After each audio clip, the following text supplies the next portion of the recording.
Lazy freeloader, get out! While I was exhausted from childcare and accidentally dozed off, my husband kicked my belly, hurling nasty words at me. He used to be so kind and caring towards me. However, ever since we got married and had our child, he changed completely. Always making excuses like he's too busy at work or he's tired, he never helps with childcare. On top of that, he rudely refers to me as lazy because I'm always at home. I want a divorce! I felt that way, but given the current circumstances, I couldn't make that move easily. Then one day, I ran into my old boss and obtained some valuable information. Thanks to the support of those around me, I finally took steps to get back at my husband. My name is Jennifer. I'm a 40-year-old housewife. I live in an apartment with my husband, John, and our son, James. Though it might seem like we're a perfect family with a child, in reality, we're far from it. I've been constantly troubled and hurt by my husband since our child was born. I met my husband at a singles mixer. I was 34 back then. I was working as an office worker, and my colleagues somewhat forced me to join the mixer. I was like, who goes to mixers at 34? Feeling a bit out of place, I sat in the corner sipping my drink when John approached me. He was also dragged there by friends. We hit it off and started dating, which eventually led to marriage after a few years. For a while after getting married, we enjoyed our life as a working couple. Then one day, during our usual life, "Hey, Jennifer. Don't you think it's about time for us?" "Time for what?" "Having kids. I think we should start thinking about it." John broached the topic of having kids. However, I wasn't enthusiastic about it. I loved my job and wanted to continue, and above all, I wasn't confident in raising a child. At first, I was against it, but John convinced me. He was like, "Please! I promise to help you out." And I eventually gave in. Looking back, that might have been the moment I started doubting him. Later, I got pregnant. Around the same time, I left my job to become a housewife and gave birth to a healthy baby boy. We named him James. Several years later, my son, James, grew up wonderfully and is now 3 years old. I'm happy about it, but he's a bit of a handful and mischievous being a boy. Lately, he has trouble going to sleep at night. And I have another concern. It's about my husband. Before we had a child, he would say things like, "I'm gonna be hands-on too." But once James was born, he did practically nothing. At first, if I asked, he would help. But nowadays, when I sometimes ask him to take care of James, he's like, "Why? I'm exhausted from work. You're just lazing around at home all day, so it's natural you handle everything." Even on his days off when I ask, he's like, "I want to rest on my day off." He never cooperates. I'm like, "Since he's our child, you should take care of him." Then he's always like, "Huh? Who do you think is making money? I'm working hard and making money, so you're able to live. You aren't working, so don't interfere." Indeed, it's true that thanks to my husband's job we can maintain our lifestyle, so I couldn't argue further. I've endured, biting back my words almost every day, always thinking that it's thanks to my husband that we can live this way. "Jennifer. I'm here." "Oh, Mom. Sorry to trouble you." "It's fine. I want to see my grandson once in a while." That day, I had invited my mother to our apartment. My body couldn't keep up with the constant solo parenting, so I had asked my mom to help out just for that day. Anyway, James has grown up so much. "Oh, by the way, I have something for you, Jennifer." "What?" My mom took out something from her bag and was like, "This one. A baby monitor. Place it in James's room, and I can rush to him if anything happens." "Are you sure? You don't even live nearby but came all this way." "Don't say that. I already bought it, so it'd be a waste if you don't take it."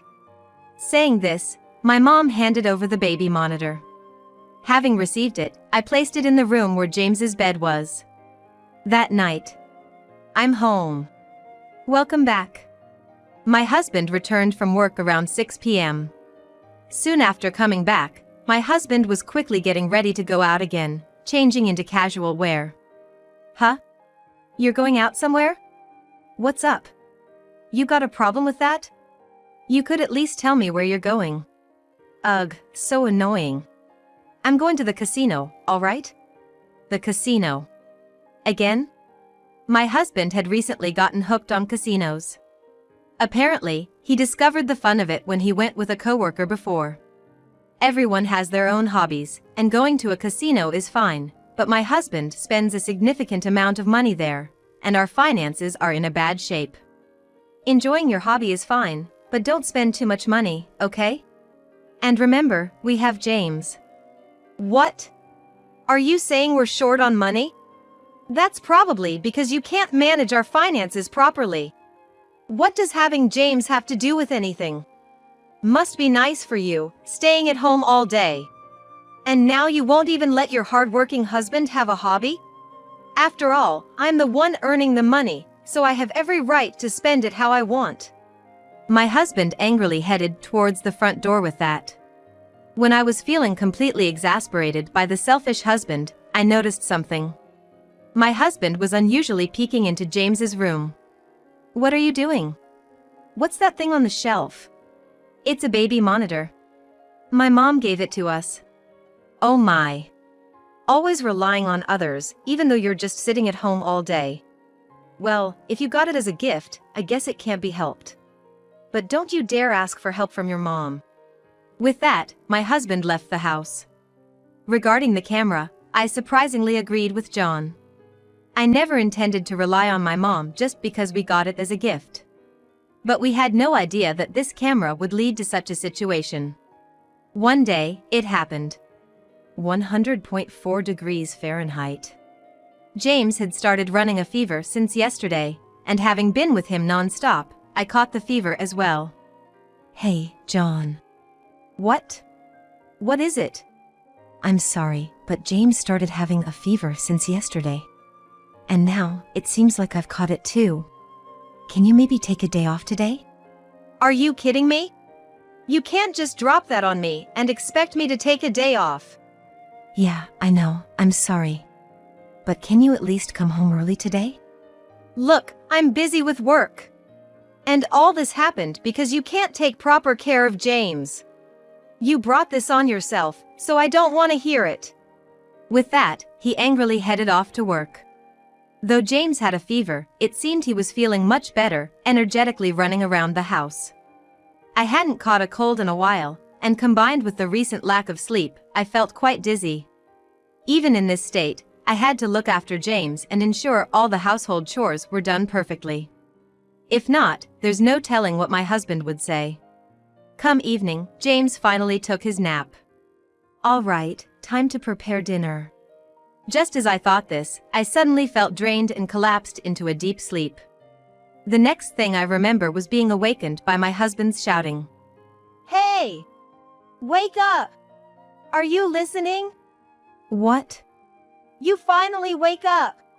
You're always home, lazing around, and now you take a nap? Must be nice! It's not like that. As I said this morning, I'm not feeling well. Stop making excuses! I told you this morning too!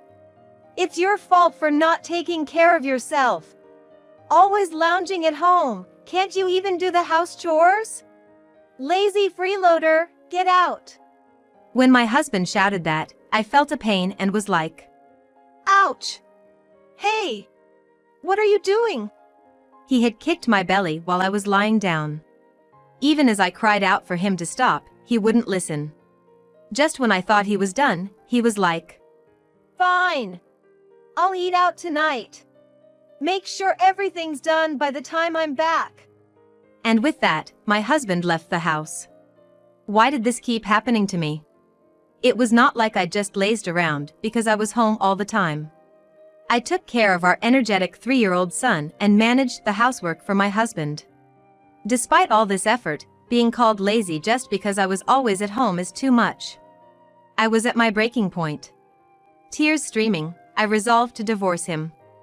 However, at that time, neither my husband nor I knew. Someone had been watching this whole scene. After deciding to get a divorce, I quickly began preparations. Firstly, I knew that to raise James on my own, I'd need money.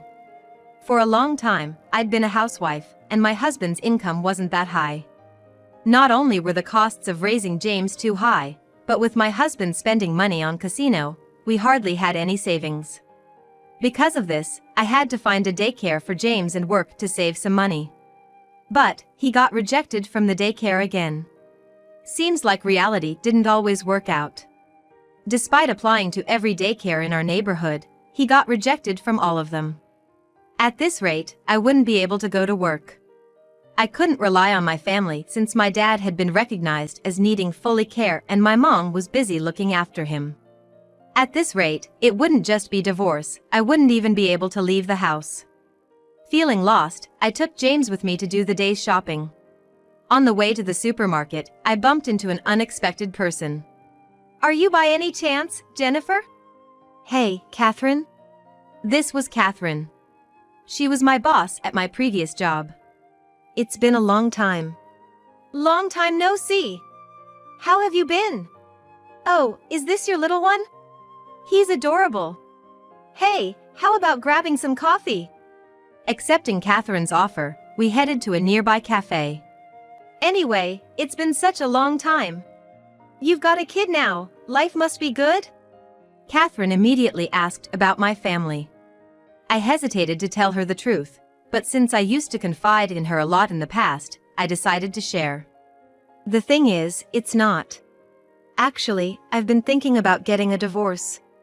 I then gently explained the reasons leading up to considering a divorce. Catherine, though surprised, listened with empathy. "I see. So right now, you're looking for a place to take care of James and a job, huh?" "Yes, that's right. But I haven't had any luck with either." "Well, we're short-staffed at my place. If you're up for it, how about coming back to work?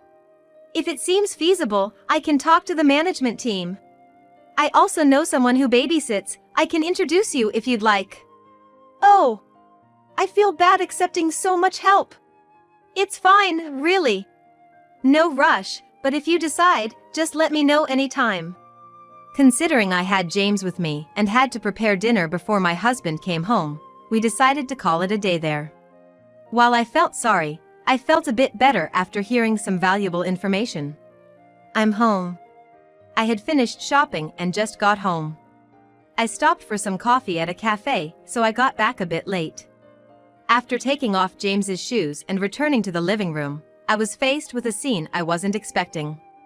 "What? Why are you here?" To my surprise, my mother, who shouldn't have been there, was sitting in a chair, crying. "Mom, what happened? Is something wrong?" "That's what I wanted to ask you. I saw it, Jennifer. I saw John kick your belly."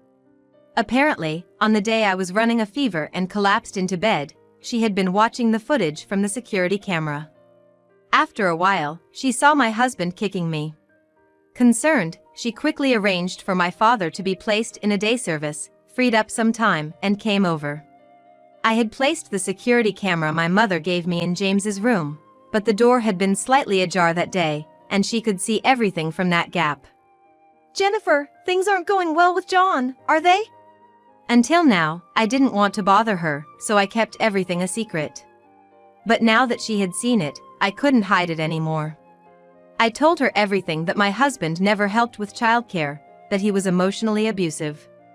I thought she would ask me why I didn't tell her sooner, but she just listened, nodding silently. After I finished talking everything, she was like, "You've done well holding up till now." She then patted my back.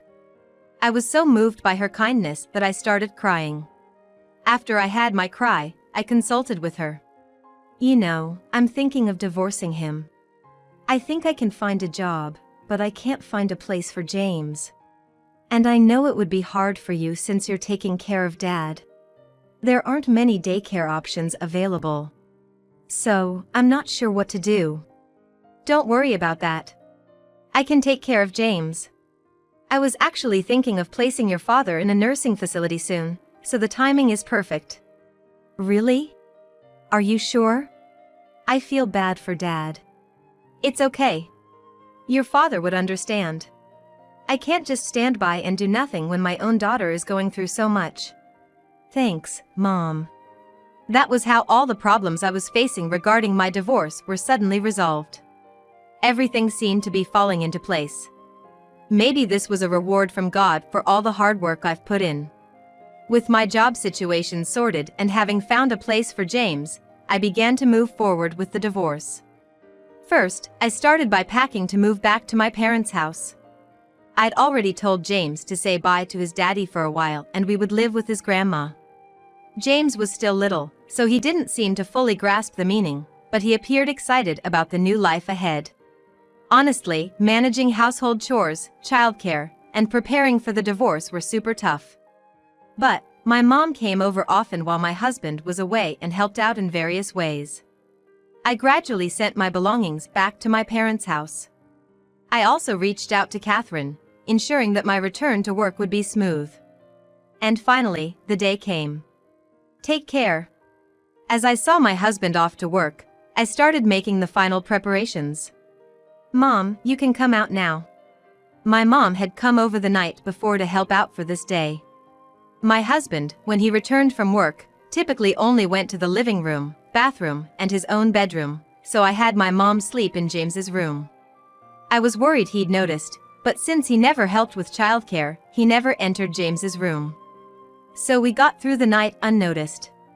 The fact that things belonging to James and me were gradually disappearing from the house, and he didn't even notice my mother staying over, what a clueless man. With my mom's help, we packed all my stuff into the car and had a service take them to my parents' house. Well, thanks for everything, Mom. You sure you're okay? Maybe I should stay with you. I get your concern, but I'll be fine. I'm gonna settle this, promise. Saying that, my mom took James and went back to our family home first. Lastly, I packed up all of my husband's stuff into boxes, shipped them to a certain place, and waited for him to return from work. I'm home. Welcome back. Huh? Why are you dressed like that? You usually wear those boring gray sweatshirt. You going out later or something? Ignoring his usual sarcastic remarks, I took his belongings. Unaware of anything, my husband just walked into the living room as usual. What the hey? What's all this about? What my husband saw was an empty living room, devoid of any furniture. Panicking, he rushed to check his bedroom, James's room, the bathroom, and the toilet. Hey! What's going on here? Of course, it wasn't just the living room that was empty. Every room, the bathroom, the toilet, they were all empty. My stuff's gone, James is missing, hey! What's going on? Explain. Don't you see? I decided to terminate the lease and move out. Moving? Why did you decide that on your own? Well, first of all, this apartment was rented by me, so it's only natural I do what I want with it. Oh, is that so? So where's this new place? I bet James is there, huh? We better hurry. Leaving James home alone is dangerous. New place? I don't have one, John. What? It's obvious, isn't it? Because we're getting divorced. Divorced? What are you talking about? There's no way you, who haven't been working, can raise James on your own. Stop with that ridiculous idea. The one with the ridiculous idea is you, John. I've decided to return to my old job. I've found someone to take care of James, so there's nothing to worry about. No, you're the one who's crazy. If we divorce, you're gonna have to pay me compensation, right? You've been a housewife, and I've been supporting you. You'll have to pay me that compensation. You don't even have that kind of money. You really gonna go through with the divorce? What? I was too flabbergasted to even speak. At the last moment, my husband seemed to think he was in a position to receive compensation. I took out my smartphone and played a voice recording. It was a series of verbal abuse comments my husband had thrown at me over the years. After hearing this, you still think you're gonna get compensation? Also, about not being able to pay compensation, I could say the same about you. Especially since you always blow your earnings on the casino. Humph. Anyone can fake that nowadays with AI. That can't be used as evidence. Now, if there was actual footage, that would be a different story. It exists. What? I then showed my husband a video from the day he kicked me. Why do you have that footage? No way. Yes, that's it. Remember that baby camera I showed you the other day? It recorded everything. And my mom saw it all live. Do you still think you can talk your way out of this? You're lying. My husband's face paled as he seemed to realize he was backed into a corner. It served him right. Well, isn't it about time? As I said that, my husband's phone rang. When John answered it apprehensively, the person was like, "What on earth have you done?" The caller was my husband's mother. In fact, after seeing off my mom and James, I had sent my husband's belongings to his parents' house. Afterward, I contacted my husband's mother and explained the whole situation to her. I also told her that I was going to discuss divorce today and asked her to find the right time to call my husband. This was followed by a good long lecture from her. Jennifer told me everything. I've seen all the recordings and videos. What's with that attitude? The reason you can go to work every day is because Jennifer takes care of everything at home. And yet, you don't even thank her, and you treat her so poorly. I didn't raise you to be like this. Listen to what Jennifer says and come back home right now. And with that, my husband was taken back to his family's home. During the lecture, my husband was like a broken robot, just silently listening. So, are you gonna confirm you contact the lawyer and leave quickly? When I said that, my husband just agreed to contact a lawyer who assists the divorce process and slowly left the house. Finally, I was able to put an end to my life with my husband. After that, I left the apartment and headed back to my family home. I got a restraining order from the police just in case my husband decided to come to the family home, as I didn't want him around. I submitted the audio recordings and footage from the camera as evidence. It seemed he might even face arrest based on this evidence. I communicated with my husband through my lawyer. Apparently, my husband was like, "I want to take back the divorce and try again. I'll do better next time and I promise I won't do anything like that again. Please forgive me." But after all the horrible things he did, I didn't ever want to deal with him again. I was like, "I'm never going back, and I don't ever want to see you again." I made him promise to pay child support.